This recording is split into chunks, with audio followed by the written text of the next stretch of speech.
No one believed what happened that night, but the scars remained. It started when a woman decided to spend a few days at her sister's flat. It was nothing fancy. 2 small bedrooms, a living room, a kitchen. But the moment she walked in, she felt something was off. The air was thick.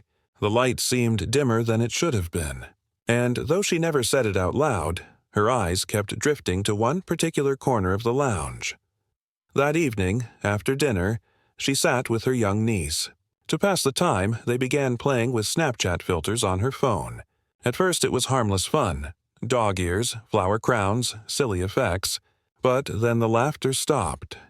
Every time the phone's camera turned toward the corner of the lounge, the filters reacted. They lit up as if detecting a face where no one stood. Rainbow effects shimmered across the empty air. Digital crowns floated on nothing. Her niece giggled nervously, whispering, "Look, someone's sitting there." The woman's smile faded. She felt her skin prickle, goosebumps crawling up her arms. She turned the phone back to her niece. Normal. She turned it to herself. Normal. But each time she turned it toward that corner, the app insisted something invisible was sitting in the shadows. The longer she stared, the more uneasy she became. It didn't feel like a glitch. It felt like a presence. Just then, her sister emerged from the bedroom, irritated at the noise. "What are you two doing?" she asked. When the woman showed her the screen, her sister's face went pale. The irritation drained away, replaced by something else. Fear. "That corner," she said softly. "That's where it always happens." The visitor frowned. "What do you mean?" Her sister's voice lowered to a whisper. "Every time we hang something there, it falls. Clocks, frames, even shelves. We stopped decorating that wall. It's like the room doesn't want it touched." The visitor tried to laugh it off, but her sister's expression didn't change. Then she told her something that froze her blood. "One night my daughter screamed in her sleep.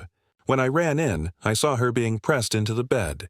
Her hands were clawing at the air, her face red, gasping like something was crushing her chest. I couldn't see it, but I knew something was there. I grabbed her, and suddenly it stopped. She told me hands were holding her down." The visitor stared into the corner. The air looked darker there, as if the shadows were thicker, denser, almost alive. Her sister continued.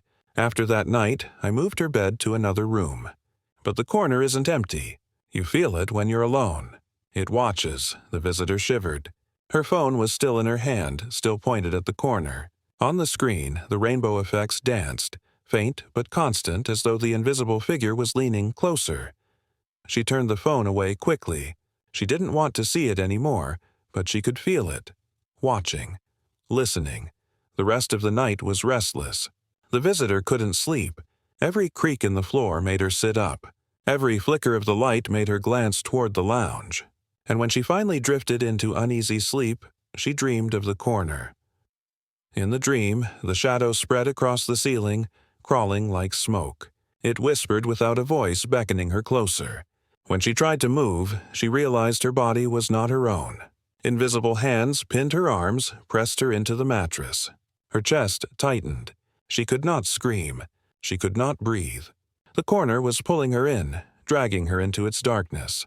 She woke with a gasp, drenched in sweat. For a long time she lay frozen, staring at the lounge door. In the silence of the flat, she heard it, a soft creak, as though someone shifted their weight in the living room. Right where the corner waited. Morning brought no comfort. The corner looked ordinary again, empty and still. But when the visitor looked closely, she thought she saw faint scratch marks on the paint. Lines carved into the plaster, too high for a child to reach.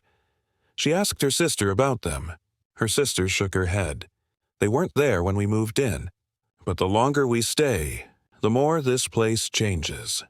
The visitor left a few days later. She never stayed in that flat again.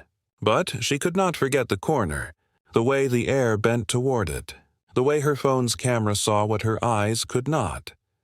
And her niece. Years later, she still refuses to sit in the lounge alone.